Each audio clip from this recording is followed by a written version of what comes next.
पिंटू गहरी नींद में सो रहा है। अब क्या करूं? पिंटू को जगाना पड़ेगा, लेकिन अगर मैं यहाँ से आवाज लगाया।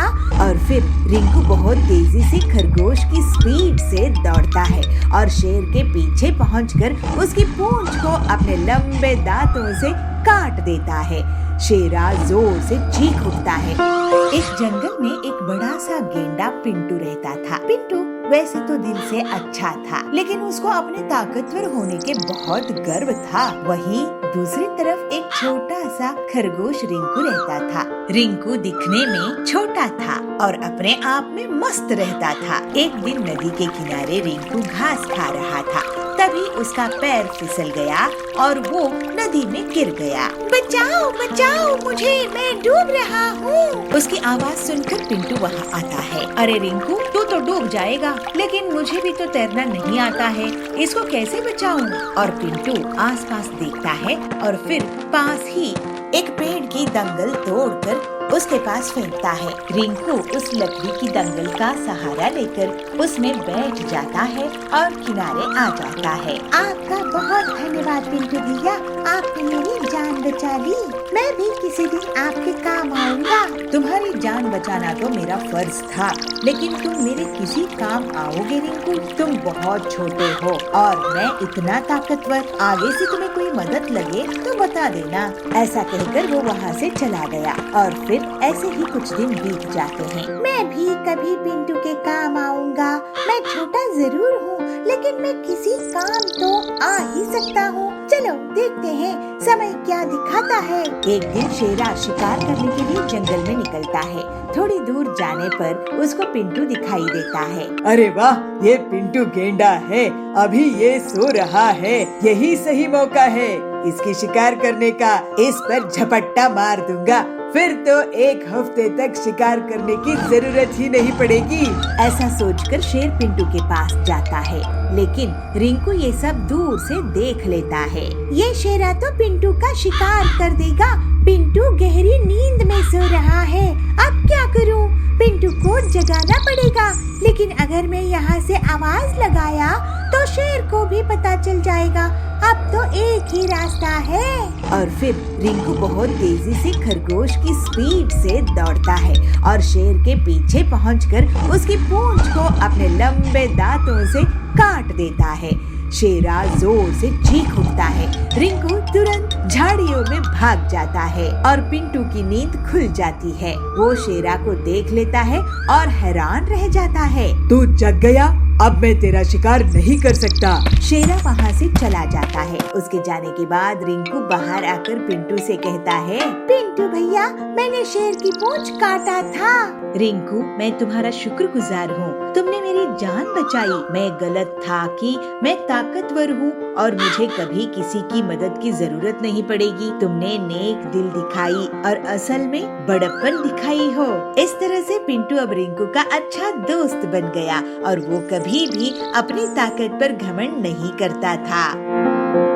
टुन्नू लोमड़ी चोर को पकड़कर उसको पुलिस के हवाले कर देते हैं। पिंकी, दादाजी मुझे माफ कर दो। तू क्यों माफी मांग रहा है? तूने क्या किया? इसलिए क्योंकि मैं रॉकी को जंगल में छोड़ आया था। पर पिंकी बंदरिया और कुन्नू सियार भाई बहन हैं। वो गांव में अपने मम्मी पापा और दादा दादी के साथ रहते हैं। एक दिन स्कूल में आते समय पिंकी बंदरिया की नजर कीचड़ में सने एक कुत्ते पर गई। वो बहुत छोटा था और रो रहा था। पिंकी को उस पर तरस आ गया, इसलिए वो उसके पास गई और अपनी बोतल का कच्चा पानी उसने उस पर डाला और उसे अपनी गोद में उठा लिया। पिंकी, छोड़ इसे, देखिए कितना गंदा है और कितनी बदबू आ रही है इसमें से। छी, छोड़ इसको। नहीं कुन्नू, मैं इसको नहीं छोड़ सकती। पता नहीं इसके माँ बाप कहाँ हैं और देखो तो बेचारा रो रहा है। मैं इसको अपने साथ लेकर चल रही हूँ, ठीक है ना? पिंकी उस कुत्ते को अपने साथ ले आती है और उसको खाना खिलाती है और उसे अपने पास लेटाकर टीवी भी दिखाती है। कुन्नू ये देख बहुत गुस्सा हो जाता है। पिंकी, उतार इसको,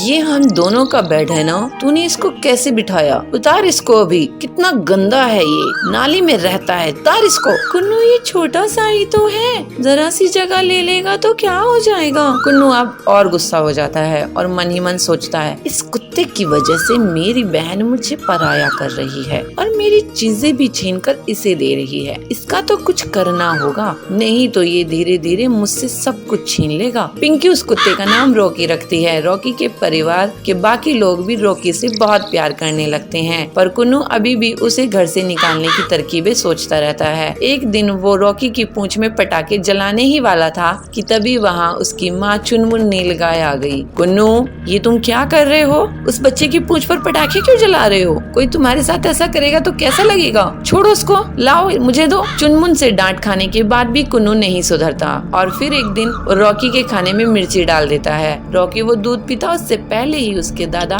टुन्नू शेर वहाँ पहुँच गए। कुन्नू, ये दूध लाल क्यों है? क्या मिलाया है इसमें? कुन्नू घबरा जाता है। सच सच बोलो कुन्नू। नहीं कुछ भी नहीं दादाजी, वो तो ऐसे ही हो गया। मैं जानता हूँ तुम रॉकी को जरा भी प्यार नहीं करते हो और उसे घर से निकालना चाहते हो, पर बेटे ये बेचारा भी बहुत छोटा है तो जानता भी नहीं कि तुम इसके साथ क्या क्या कर रहे हो, इसलिए ये सब छोड़ो और उसके साथ प्यार से पेश आओ, ठीक है? दादा के समझाने पर भी कुन्नू नहीं समझता और फिर एक रात वो रॉकी को लेकर जंगल में चला जाता है और उसे कहीं दूर छोड़ाता है और घर आकर सो जाता है। अब उस रॉकी को मैं ऐसी जगह छोड़ कर आया हूँ जहाँ से वो चाह कर भी वापस नहीं आ सकता और मैं जीऊंगा चैन की जिंदगी। अंधेरी रात हो चुकी थी, घर में सब सो चुके थे कि तभी एक लोमड़ी चोर उनके घर में घुस जाती है और एक एक करके घर का सारा कीमती सामान चुरा लेती है। पर जैसे ही वो घर के बाहर कदम रखती है वैसे ही रॉकी भौंकने लगता है और घर वाले सारे लोग जाग जाते हैं। तब तक रॉकी लोमड़ी चोर को हिलने तक नहीं देता। अच्छा, तो ये चोर हमारे घर में चोरी करने आया था। शाबाश रॉकी, अगर आज तुम नहीं होते पता नहीं क्या हो जाता। टुन्नू लोमड़ी चोर को पकड़कर उसको पुलिस के हवाले कर देते हैं। पिंकी,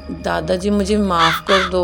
तू क्यों माफी मांग रहा है? तूने क्या किया? इसलिए क्योंकि मैं रॉकी को जंगल में छोड़ आया था, पर पता नहीं ये वापस कैसे आया।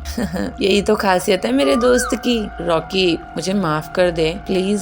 सॉरी यार, अब हम दोस्त बन सकते हैं, तू दोस्ती करेगा मेरे से? रॉकी अपना एक पैर आगे बढ़ाता है और अब दोनों के बीच दोस्ती हो जाती है। रॉकी कुन्नू का भी दोस्त बन जाता है और फिर सब खुशी खुशी रहते हैं। कभी नहीं, इस झूठ के कारण हम दोनों परेशान हो गए हैं। हम आपसे वादा करते हैं आपसे फिर कभी झूठ नहीं बोलेंगे। रामपुर नाम के गांव में दो भाई बहन अपने मम्मी पापा के साथ रहते थे। चिंटू और पिंकी को स्कूल जाना बिल्कुल भी पसंद नहीं था, इसलिए वो बहाने बनाकर स्कूल जाने से बचा करते थे। पिंकी, मेरा होमवर्क नहीं हुआ है और कल मुझे स्कूल भी नहीं जाना, बताना क्या करें? चिंटू, होमवर्क तो मैंने भी नहीं किया। ऐसा करते हैं, तबीयत खराब होने का बहाना बना लेते हैं। ऐसा करेंगे तो मम्मी हमें स्कूल नहीं भेजेगी। दोनों आज रात ही तय कर लेते हैं कि कल वो तबीयत खराब होने का बहाना बनाएंगे। अगले दिन उनकी मम्मी के पास आती है। अरे बच्चों, स्कूल नहीं जाना क्या? चलो उठो और जल्दी से तैयार हो जाओ। नहीं मम्मी, मैं स्कूल नहीं जा पाऊंगी, मेरे पेट में बहुत तेज दर्द है। तुम चिंटू, तुम तो जाओ। मम्मी, मेरे पेट में भी दर्द है। ऐसा क्या खा लिया तुम लोगों ने जो इतना दर्द हो रहा है? ये तुम बहाना तो नहीं बना रहे? सच सच बताओ। नहीं मम्मी, सच बोल रहे हैं। तभी चिंटू के पापा अंदर आते हैं। सोनो, अरे भाग्यवान, जब उनकी तबीयत सही नहीं है तो रहने दो ना, क्यों जिद कर रही हो? बच्चों, लो तुम ये दवाई खा लो, तुम्हारे पेट दर्द को आराम मिलेगा। बच्चे सोने की दी हुई वो पेट दर्द की दवाई खा लेते हैं, पर कुछ घंटों बाद दोनों को तेज दर्द होने लगता है। चिंटू,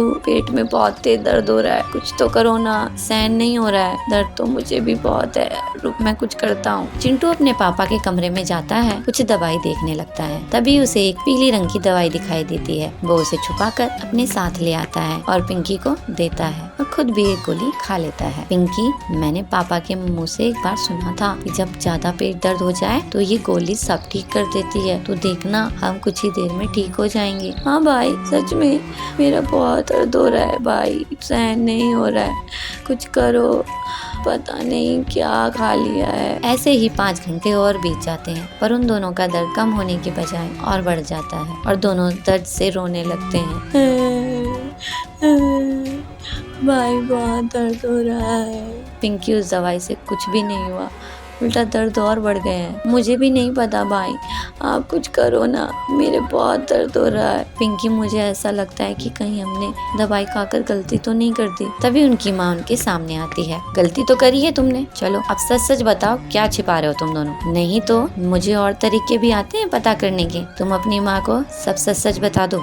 दोनों अपनी माँ को सब सच सच बता देते हैं। बच्चों, बिना दर्द के दवाई खाओगे तो यही होगा ना, झूठ बोलने की सजा है तुम्हारी। अब बताओ, आगे से कभी झूठ बोलोगे? नहीं मम्मी, नहीं, कभी नहीं। इस झूठ के कारण हम दोनों परेशान हो गए हैं। हम आपसे वादा करते हैं आपसे फिर कभी झूठ नहीं बोलेंगे, पर प्लीज ये दर्द सही करवा दो ना, बहुत दर्द हो रहा है। ठीक है, मैं भी डॉक्टर को बुलाती हूँ, वो तुम्हें दवाई देंगे जिसे खाकर तुम ठीक हो जाओगे। रुको, अभी डॉक्टर को फोन करती हूँ। चुनमुन डॉक्टर को बुलाती है। डॉक्टर उन दोनों को देखकर उन्हें कुछ दवाई देते हैं जिसे खाकर वो दोनों एकदम ठीक हो जाते हैं। पर आज उन्हें ये सीख भी मिल जाती है कि झूठ बोलने से क्या क्या हो सकता है, और वो आगे से कभी ना झूठ बोलने की कसम खाते हैं।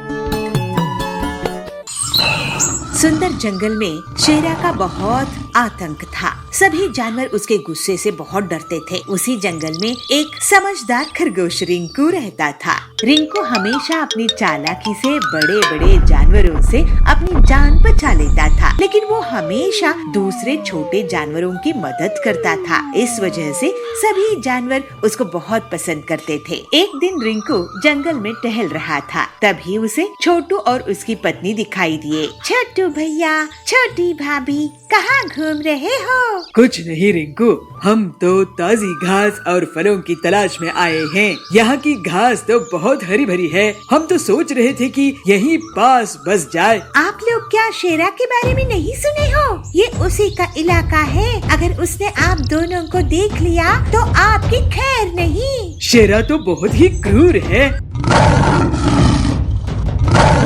तभी वहाँ शेरा का दहाड़ने की आवाज आती है और सब डर जाते हैं। सुनिए जी, ये तो शेरा की दहाड़ है, अब क्या होगा?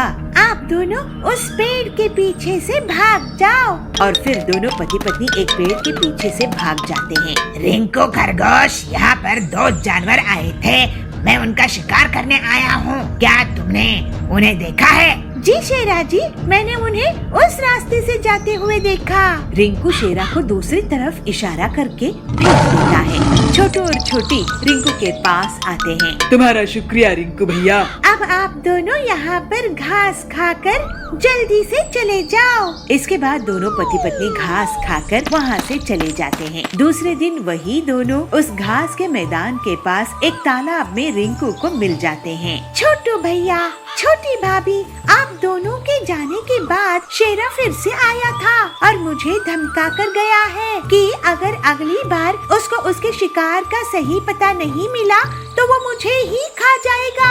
आपने हमारी जान बचाने के लिए अपनी जान खतरे में डाली भैया, आपका बहुत धन्यवाद। दोनों पति पत्नी वहाँ से भाग जाते हैं। तो शेर वहाँ पे आकर कहता है, रिंकू, तू मुझे यहाँ और भी जानवरों की आवाजें आ रही थी, तू किससे बात कर रहा था? जरा बताना मुझे, मेरी धमकी याद है ना?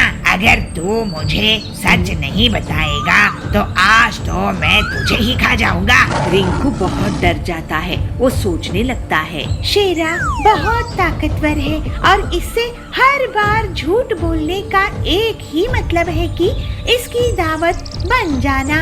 अब मैं क्या करूं? मेरी भी जान खतरे में है। सच कहूंगा तो पति पत्नी मारे जाएंगे, झूठ बोला तो मैं मारा जाऊंगा। लेकिन आखिर हम सब कब तक इस शेरा से डर के रहेंगे? सोच क्या रहा है? जवाब दे। शेरा जी, मैं पानी से बात कर रहा था, आप भी बात करके देख लो। पानी से? पानी में क्या है? आप ही देख लो, उसमें शायद आपको शिकार करने के लिए कोई मिल जाए। शेरा पानी में झांक कर देखता है। मुझे तो कुछ नहीं दिख रहा है।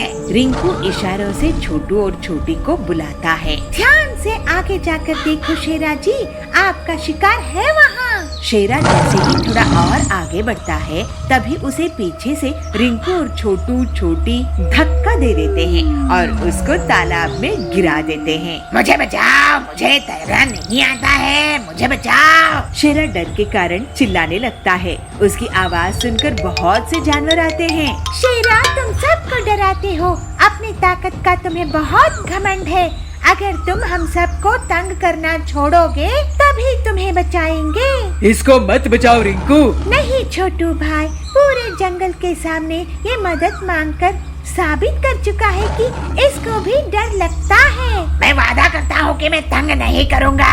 और फिर सबके सामने रिंकू रस्सी फेंककर शेरा को बचाता है। शेरा शर्मिंदा हो जाता है और फिर वो कभी भी अपनी ताकत का गलत इस्तेमाल नहीं करता है और पूरे जंगल में अब रिंकू की सूझबूझ की तारीफ होने लगती है। इसी तरह से रिंकू इतनी मुश्किल में भी अपनी हिम्मत और होशियारी से मुसीबत खत्म करने में कामयाब होता है और पुलिस की बाइक को ही चुरा कर भाग जाता है। ये सब बबलू अपनी बर्तन बाइक से देख रहा था। फिर वो तुरंत ही कालू कौवे का अपनी बर्तन बाइक से पीछा करने लगता है और उसे जोर से एक लात लगाता है। कालू की बाइक डगमगा जाती है और कालू जोर से गिर जाता है।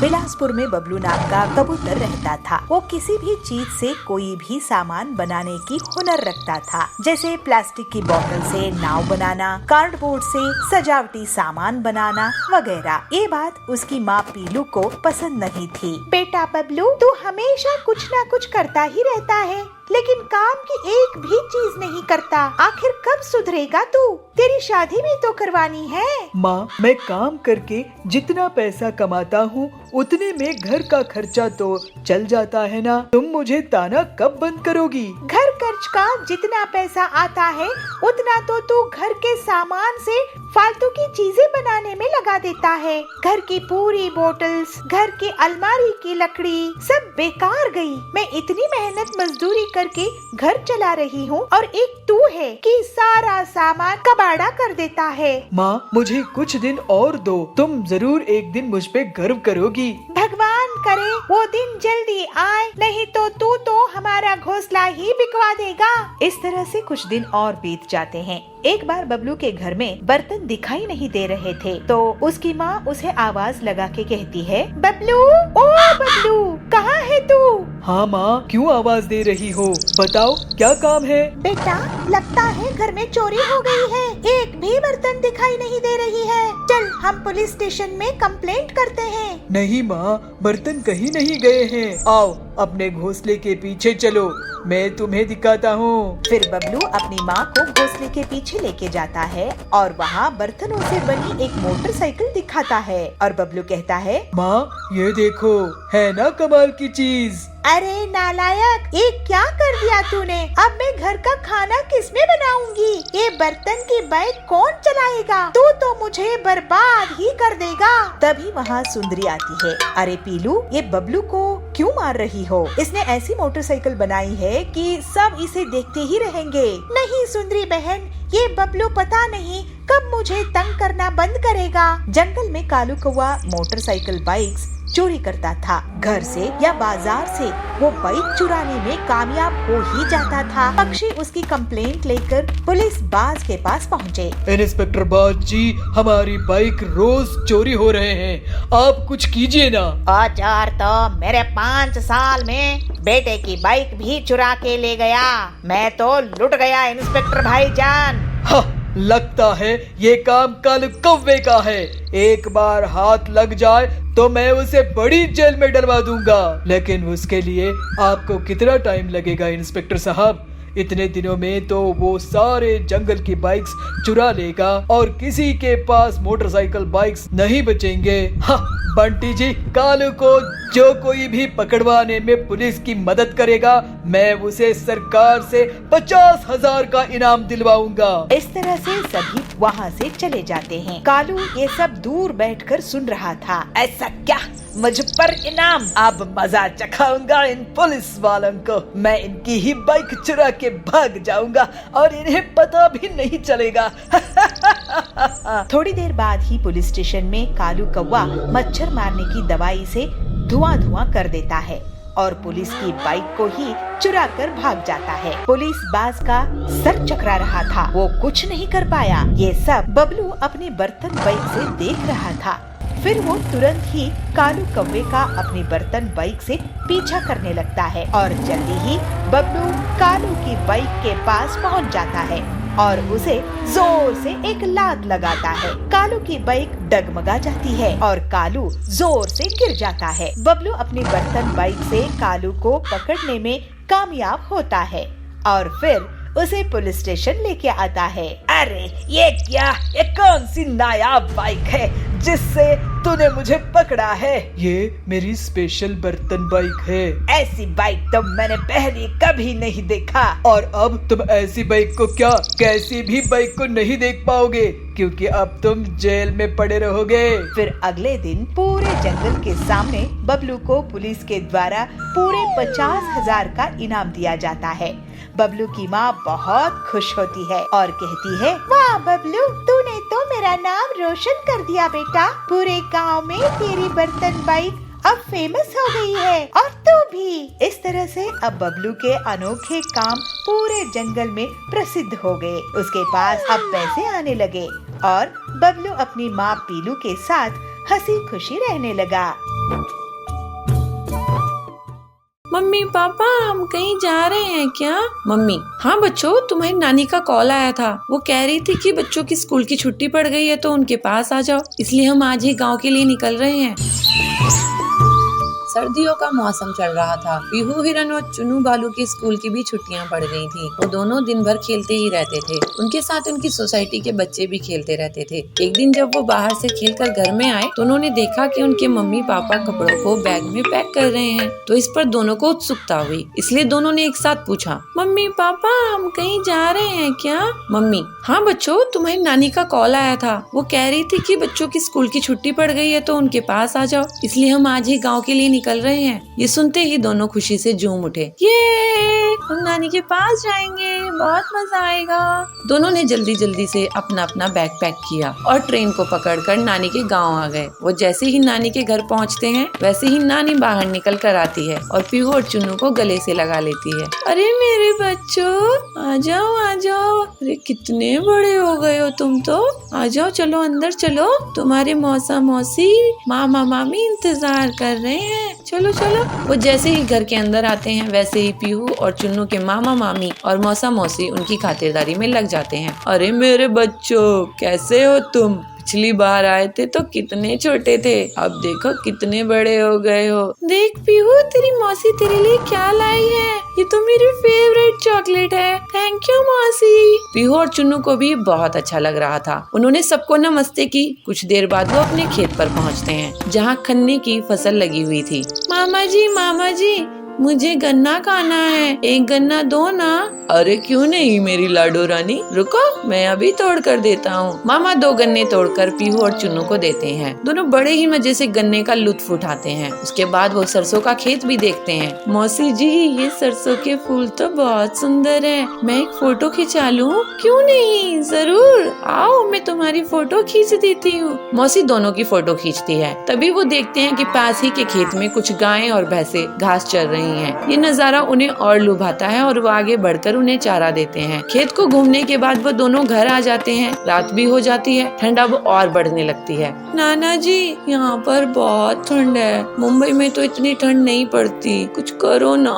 क्योंकि बच्चों, वहाँ पर खेत खलियान और पेड़ पौधे इतने नहीं हैं जितने यहाँ हैं, इसलिए यहाँ ठंड भी ज्यादा पड़ती है। पर तुम चिंता मत करो, मैं अभी आग जला देता हूँ। नाना जी लकड़ियों को इकट्ठा कर उन्हें जला देते हैं। तभी लाइट भी चली जाती है। ओह, अब लाइट भी चली गई नानी जी, पूरे घर में तो अंधेरा छा गया है, अब क्या करेंगे?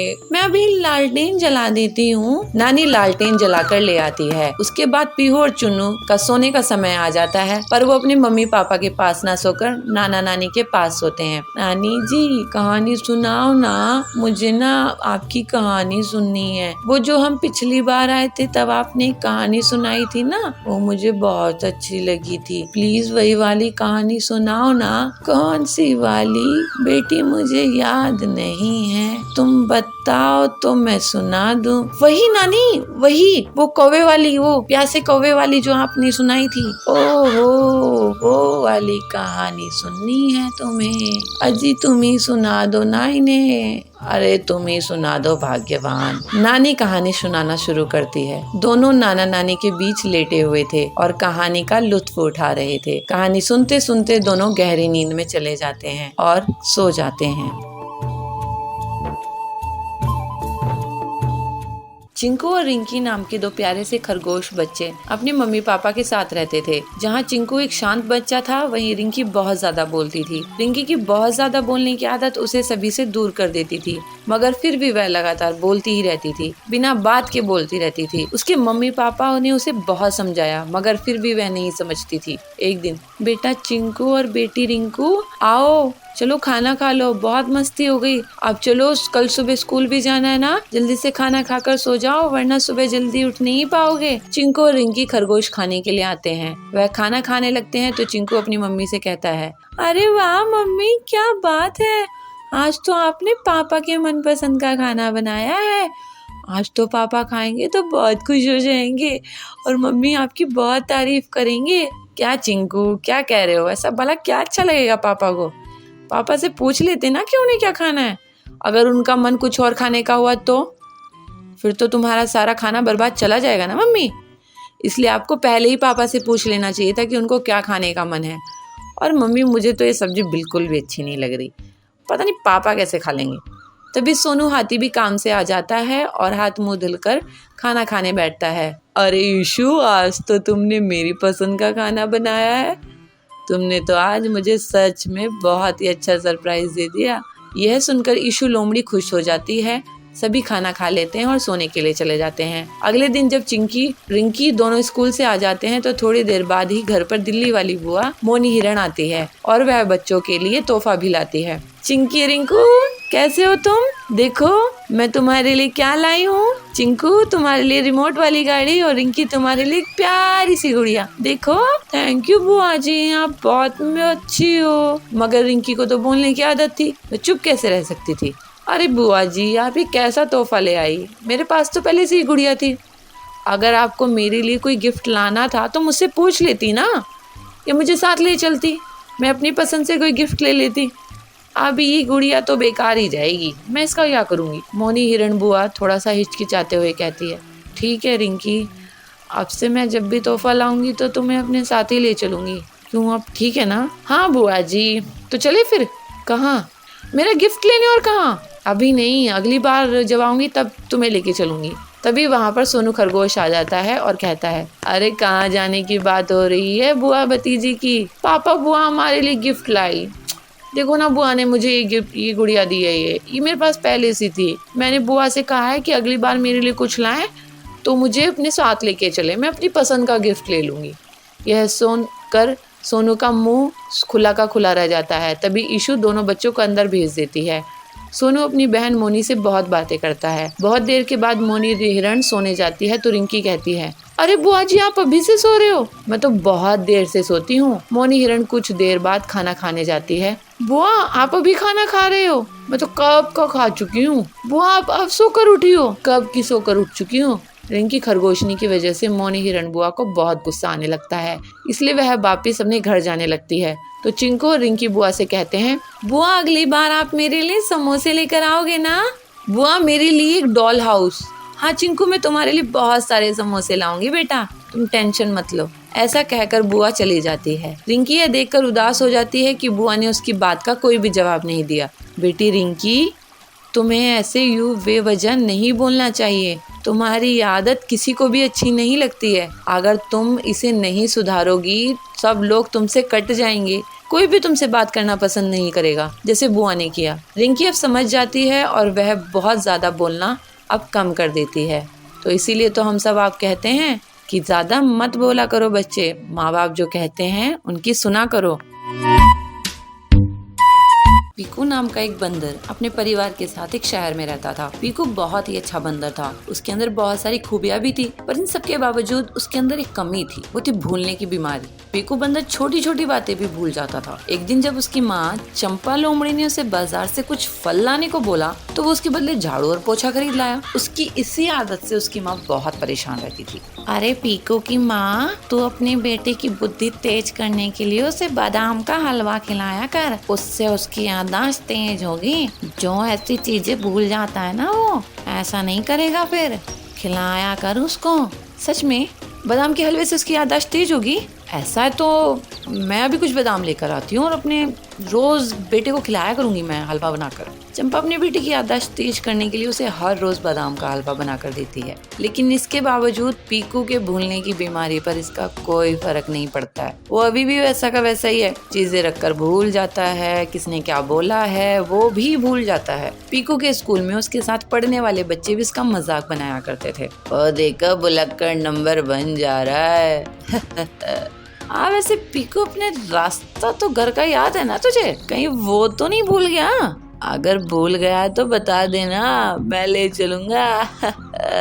कोई जरूरत नहीं है, मेरे पापा मुझे लेने आ जाएंगे। सब समझता हूँ मैं, तुम मेरा मजाक उड़ाते हो। पीकू को अक्सर ये बातें सुनकर गुस्सा आ जाया करता था, पर वो ये भी जानता था कि वो जो कह रहे हैं वो सच ही तो है। एक दिन पीकू क्लासरूम में अकेला बैठा अपना कोई लेसन याद कर रहा था कि तभी चीकू लोमड़ी, कालू भालू और पिंकू सियार क्लासरूम में आते हैं और पीकू को देख एक दूसरे से कहते हैं, वो देखो वो पीकू अकेले बैठा हुआ पढ़ाई कर रहा है, चलो उसको परेशान करते हैं। हाँ बहुत दिन हो गए हैं, चलो आज इसका मजा लिया जाए, ऐसे भी बहुत बोर हो गया हूँ मैं। तीनों पीकू के पास जाते हैं और कालू जब पीकू को अपनी बातों में लगा लेता है तो चीकू उसका बैग उठाकर कहीं छुपा देता है और जब अगला पीरियड लगता है तो कॉपी और बुक ना होने पर पीकू को बहुत डांट पड़ती है। स्कूल खत्म होने के बाद वो पीकू को उसका बैग लौटाते हैं। पीकू बहुत गुस्सा हो जाता है और बदला लेने के लिए ठानता है। अगले दिन वो भी चीकू का बैग उठाकर उसे कहीं छुपा आता है और चीकू को भी डांट पड़ती है।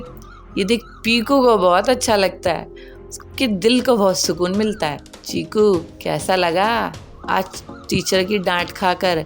कल तूने मुझे डांट खिलाई थी ना, आज देख हिसाब बराबर। तो तूने मेरा बैग चुराया था और क्या? कल तुमने मेरे साथ जो किया वो आज मैंने तुम्हारे साथ किया। ठीक है पीकू सॉरी यार, पर अब मेरा बैग मुझे वापस कर देना, मम्मी पापा को पता चला तो बहुत डांट पड़ेगी, मार भी पड़ेगी मुझे, दे देना। ठीक है अभी लाता हूँ। पीकू बैग ढूंढने जाता है पर उसे अब याद ही नहीं आ रहा था कि उसने बैग कहाँ रखा, इसलिए वो उदास होकर चीकू के पास आता है। चीकू भाई मुझे माफ कर दे, मुझे याद नहीं है मैंने तेरा बैग कहाँ रखा था। चीकू को बहुत गुस्सा आता है और वो पीकू को प्रिंसिपल के पास लेकर जाता है, जहाँ प्रिंसिपल दोनों को डांट लगाते हैं। गलती तुम दोनों ने की है तो सजा भी भुगतोगे। अब दोनों ही मिलकर एक नया बैग खरीदोगे और सारी बुक्स एंड नोटबुक्स काम भी दोनों मिलकर जल्दी से जल्दी पूरा करोगे। समझ में आई बात?